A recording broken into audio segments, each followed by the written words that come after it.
दिव्य जागृति में आपका स्वागत है। आज हम आपको गौतम बुद्ध के जीवन के माध्यम से आध्यात्मिक यात्रा पर ले जाएंगे, जो बौद्ध धर्म के संस्थापक और दुनिया के सबसे महान आध्यात्मिक गुरुओं में से एक हैं। शांति, करुणा और मन की शांति की उनकी शिक्षाओं ने दुनिया भर में लाखों लोगों को प्रेरित किया है। मैं प्रणब किशोर प्रहराज, प्रणब डिजिटल गुरुकुल का CEO और संस्थापक हूं। आइए जानें कि राजकुमार सिद्धार्थ कैसे प्रबुद्ध गौतम बुद्ध बन गए। Birth and early life of prince Siddhartha. राजकुमार सिद्धार्थ का जन्म और प्रारंभिक जीवन।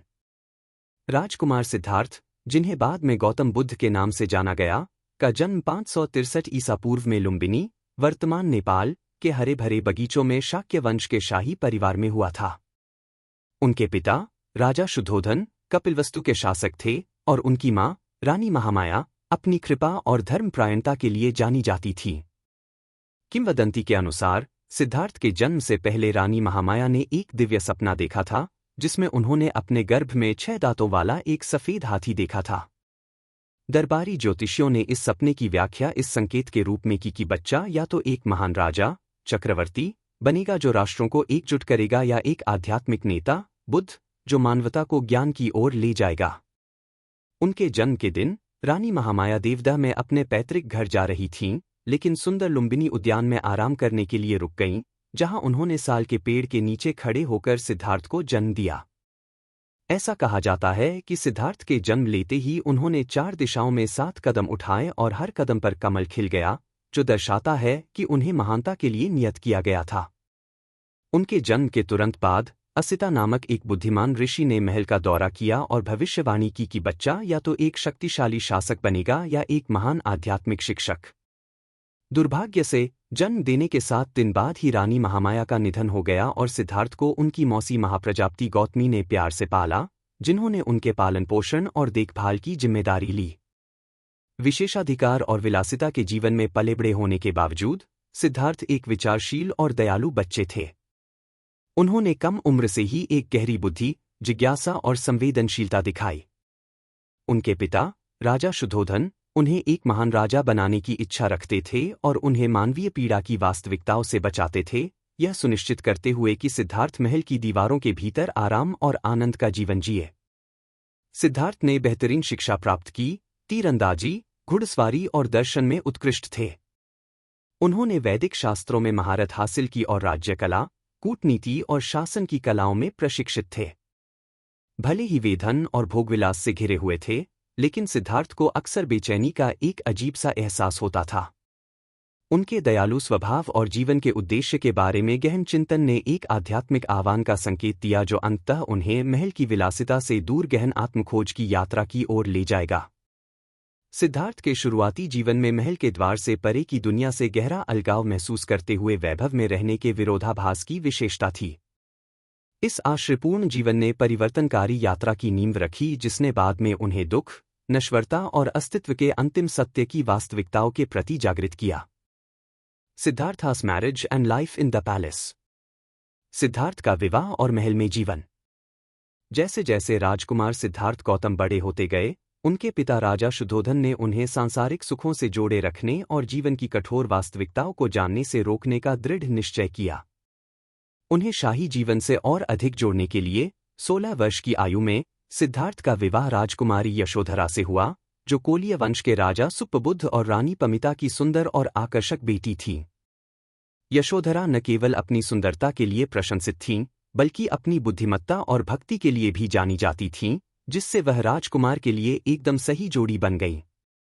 उनका विवाह स्नेह और सद्भाव से भरा था और जल्द ही उन्हें राहुल नाम का एक बेटा हुआ, जिसका नाम बंधन या बेड़ी का प्रतीक था, जो सिद्धार्थ को उनके सांसारिक जीवन से बांधने वाले संबंधों को दर्शाता है।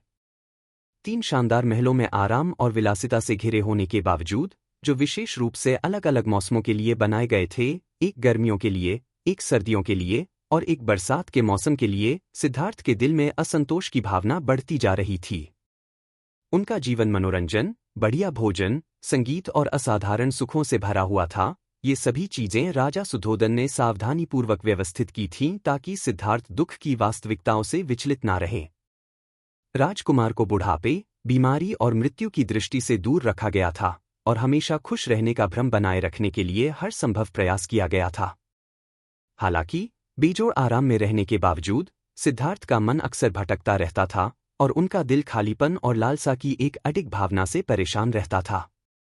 सिद्धार्थ अपनी पत्नी और बेटे से बहुत प्यार करते थे, लेकिन वे इस बढ़ती हुई जागरूकता को नज़रअंदाज नहीं कर सकते थे कि जीवन क्षणभंगुर है और भौतिक सुख क्षणभंगुर है। हालांकि उनके पास वह सब कुछ था जो एक राजकुमार चाह सकता है, लेकिन उनके दयालु स्वभाव ने उन्हें अस्तित्व के गहरे अर्थ पर विचार करने के लिए प्रेरित किया। सिद्धार्थ का आश्रयपूर्ण जीवन हालांकि शानदार था, लेकिन उनकी आध्यात्मिक लालसा को संतुष्ट करने में विफल रहा और सत्य की एक मौन खोज को बढ़ावा दिया जो अंततः उन्हें ज्ञान की खोज में महल की सीमाओं से परे ले गया। उनका विवाह और महल में उनका जीवन सांसारिक आनंद से भरपूर था तथा वह पृष्ठभूमि बन गया जिसके सामने उच्च उद्देश्य के लिए उनकी आंतरिक पुकार समय के साथ मजबूत होती गई। The four sights that changed his life। 4 दृश्य जिन्होंने उनकी जिंदगी बदल दी। एक दिन सिद्धार्थ महल से बाहर निकले और 4 दृश्य देखे जिन्होंने उनकी जिंदगी हमेशा के लिए बदल दी। पहला दृश्य, एक बूढ़ा आदमी, बुढ़ापे की झलक। राजकुमार सिद्धार्थ गौतम ने महल की दीवारों से परे अपने भ्रमण के दौरान एक ऐसा दृश्य देखा जिसने उन्हें बहुत परेशान कर दिया। एक बूढ़ा आदमी जो उम्र के कारण झुका हुआ था, सड़क के किनारे धीरे धीरे और दर्द से चल रहा था। उस आदमी की झुर्रीदार त्वचा, कांपते अंग और कमजोर हरकतें बढ़ती उम्र की कठोर सच्चाई को दर्शाती थीं। सिद्धार्थ ने पहले कभी ऐसा दृश्य नहीं देखा था, क्योंकि उनके पिता राजा शुद्धोधन ने उन्हें जीवन की कठोर सच्चाइयों से सावधानीपूर्वक बचाए रखा था।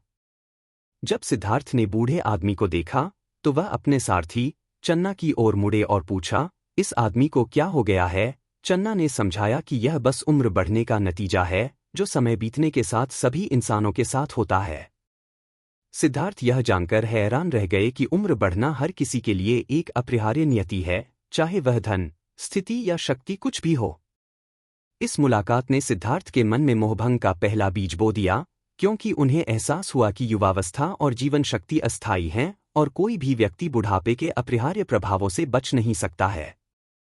बूढ़े व्यक्ति को देखकर सिद्धार्थ के मन में जीवन के उद्देश्य पर सवाल उठने लगे और वह मानव अस्तित्व की नश्वरता पर विचार करने लगा।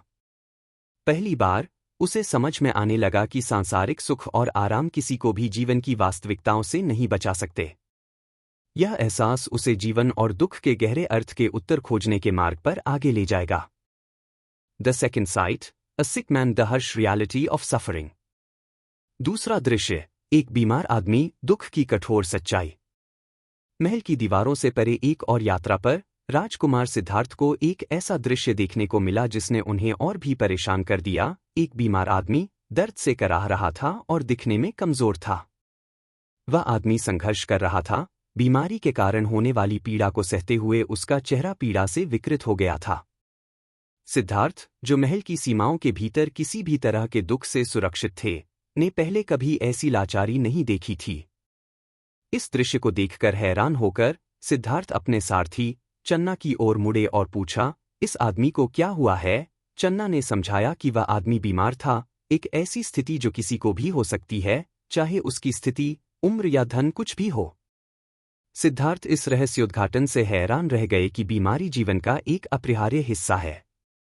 उन्होंने महसूस किया कि उनके पास जितनी भी विलासिता और सुख सुविधाएं हैं, उनमें से कोई भी बीमारी और दुख से मुक्त नहीं है। इस मुठभेड़ ने सिद्धार्थ को बहुत परेशान कर दिया। बीमार आदमी को देखकर उसके अंदर करुणा की भावना जागृत हुई, लेकिन इसने उसे जीवन की नाजुकता पर सवाल उठाने पर भी मजबूर कर दिया। वह समझने लगा कि अच्छा स्वास्थ्य अस्थायी है और दर्द और पीड़ा किसी को भी कभी भी हो सकती है। इस दूसरी दृष्टि ने भौतिक दुनिया के साथ उसके बढ़ते मोहभंग को और बढ़ा दिया और जीवन की वास्तविक प्रकृति के बारे में उत्तर खोजने की उसकी खोज को और तीव्र कर दिया। दी third site, dead body, the inevitability of death. तीसरा दृश्य, एक मृत शरीर, मृत्यु की अनिवार्यता।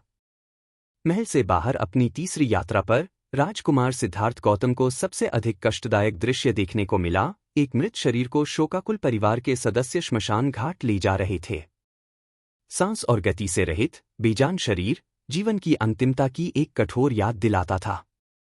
सिद्धार्थ ने पहले कभी मृत्यु नहीं देखी थी और शोकाकुल परिवार को देखकर वह बहुत हिल गया। परेशान और भ्रमित, सिद्धार्थ ने अपने सारथी चन्ना से पूछा, इस व्यक्ति को क्या हुआ है? चन्ना ने समझाया कि वह व्यक्ति मर चुका है और मृत्यु सभी जीवित प्राणियों का अपरिहार्य अंत है। पहली बार सिद्धार्थ को एहसास हुआ कि कोई भी व्यक्ति मृत्यु से बच नहीं सकता, चाहे उसकी शक्ति, धन या स्थिति कुछ भी हो। इस रहस्योद्घाटन ने जीवन के बारे में उनकी धारणा को चकनाचूर कर दिया, क्योंकि उन्हें समझ में आ गया कि सभी जीवित प्राणियों को अंततः मृत्यु का सामना करना ही पड़ता है। मृत शरीर को देखकर सिद्धार्थ को जीवन की नश्वरता का सामना करना पड़ा। उन्होंने महसूस किया कि बुढ़ापा, बीमारी और मृत्यु अपरिहार्य थे और कोई भी सांसारिक सुख किसी को इन अपरिहार्य वास्तविकताओं से नहीं बचा सकता।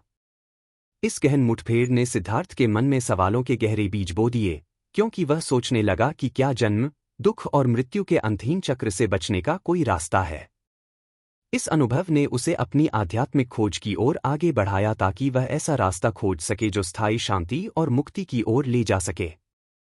दी fourth sight, peaceful monk, a path to liberation. चौथा दृश्य, एक शांत साधु, मुक्ति का मार्ग। उन्होंने एक शांत साधु को देखा जिसने सांसारिक जीवन त्याग दिया था। महल की दीवारों से परे अपनी चौथी यात्रा पर राजकुमार सिद्धार्थ गौतम ने एक ऐसा दृश्य देखा जिसने उन्हें आशा और जिज्ञासा से भर दिया। एक शांत साधु, तपस्वी, सड़क पर शांति से चल रहा था। साधु ने आध्यात्मिक सत्य की खोज में सांसारिक जीवन का त्याग कर दिया था, सभी भौतिक संपत्ति और इच्छाओं को त्याग दिया था। उनके शांत व्यवहार और शांत भाव से आंतरिक शांति और संतोष झलक रहा था, जो सिद्धार्थ द्वारा पहले देखी गई पीड़ा के बिल्कुल विपरीत था। इस शांत आकृति को देखकर सिद्धार्थ ने अपने सारथी चन्ना से पूछा, यह आदमी कौन है और वह इतना शांत क्यों दिख रहा है? चन्ना ने समझाया कि साधु एक तपस्वी था जिसने दुख से मुक्ति और अस्तित्व के अंतिम सत्य की तलाश के लिए सांसारिक सुखों को त्याग दिया था। इस अंतिम दृश्य ने सिद्धार्थ पर एक स्थायी प्रभाव छोड़ा। उन्होंने महसूस किया कि सच्ची खुशी और मुक्ति महल के जीवन की विलासिता में नहीं, बल्कि इच्छाओं को त्यागने और आध्यात्मिक मार्ग पर चलने में मिल सकती है। भिक्षु की दृष्टि ने सिद्धार्थ को भौतिक दुनिया से परे उत्तर खोजने और उस दुख को दूर करने का तरीका खोजने के लिए प्रेरित किया जो उसने अब तक देखा था। शांत भिक्षु की उपस्थिति ने सिद्धार्थ को आश्वस्त किया कि जन्म, दुख और मृत्यु के चक्र से बचने का एक रास्ता है। इस मुलाकात ने उनके राजसी जीवन को पीछे छोड़ने और आत्मखोज की यात्रा पर निकलने के उनके संकल्प को मजबूत किया, जो अंततः उन्हें गौतम बुद्ध के रूप में ज्ञान की ओर ले गया।